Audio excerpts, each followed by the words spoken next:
Welcome to the demo of the 24C feature. Manage work definition productivity improvements using the Redwood user experience. This update includes several enhancements to help you improve productivity while working with work definitions in Redwood pages. You can apply the work definition as of date filter and select a past date, today, or future date to search for work definitions versions that are effective as of a specified date. When you react an inactive work definition, you get a warning message to confirm the action before reactivation in the Work Definitions page. In the Operation Items page, Item Structure View, for a work definition, you view the list of components, ordered by the item sequence in ascending order. In the Operation Items page for a work definition, you can now assign an item to an operation by entering the operation sequence and leaving the material sequence blank. For an ad hoc item assigned to an operation, application defaults the supply subinventory and locator. All these helps user to efficiently create and update a work definition for a standard item, discrete and process manufacturing using the Redwood user experience.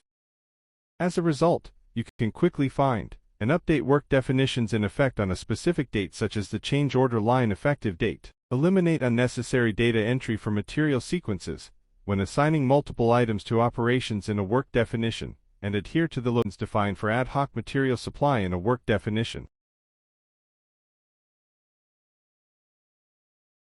This demo shows you how you can use this feature.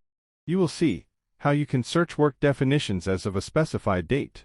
Then, you will see how the warning appears when reactivating a work definition. Next, you will see how in the Operation Items page for a work definition, you can now view the list of components ordered by the item sequence in the structure. Finally, you will see how the material sequence is automatically defaulted when user provide only the operation sequence in operation item, and the supply sub-inventory is defaulted when any ad hoc item is added in operation item. Let us start the demo. We are in the Redwood Work Definitions page. First, let us review how you can use as of date filter to search for work definitions versions that are effective as of a specified date. I am searching all the work definitions for the product MFGPL Prod 1. You can see the list of work definitions for product MFGPL Prod 1.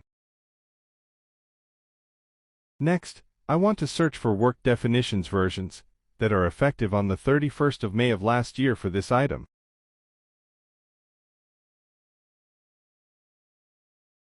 I am selecting the date.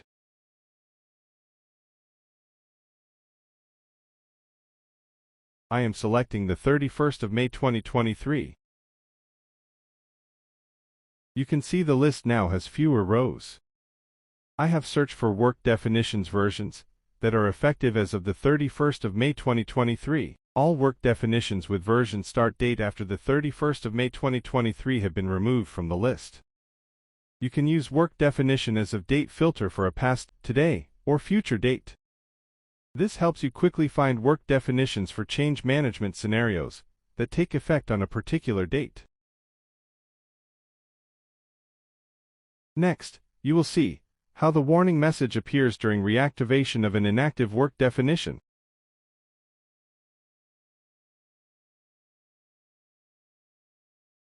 Here you can see that work MFGOSPWD1 has been inactivated. The production priority of this work definition is 5. We have another active work definition MFGOTBIWD1 with production priority as 5. Same as inactive work definition MFGOSPWD1. So if we reactivate work definition MFGOSPWD1, it cannot have production priority as 5. When reactivated, the production priority is to be updated. The warning message provides the related details. When we select the inactive work definition and click on the Reactivate button, the warning message appears. User can cancel or click Reactivate to activate the inactive work definition. The message mentions here that the production priority of the work definition will be updated from 5 to 19. Let us review the details of the work definition MFGO SPWD1 now.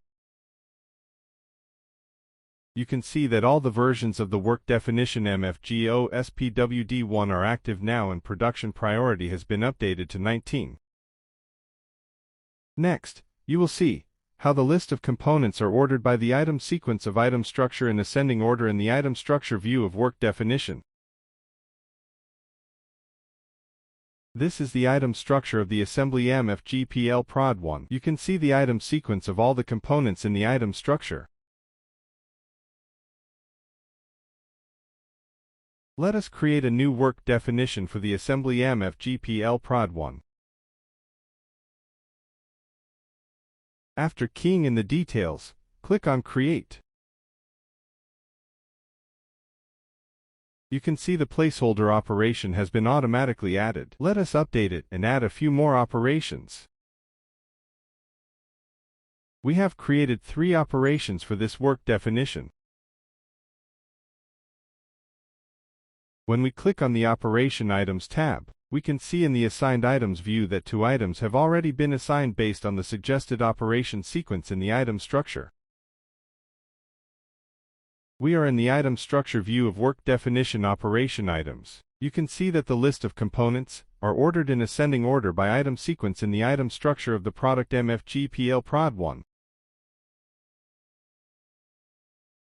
Next, automatically assigning material sequence for items. As we assign different component to operations, we can see that material sequence automatically defaults for the item. After saving the work definition, material sequences appear in both the item structure and assigned items views.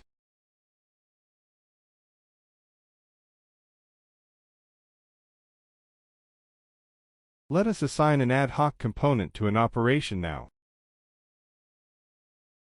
I have added item MFG lot comp 1 as ad hoc component in operation 20. You can see that the supply sub-inventory has been defaulted automatically for the ad hoc item added. This is the end of the feature demo. Thank you.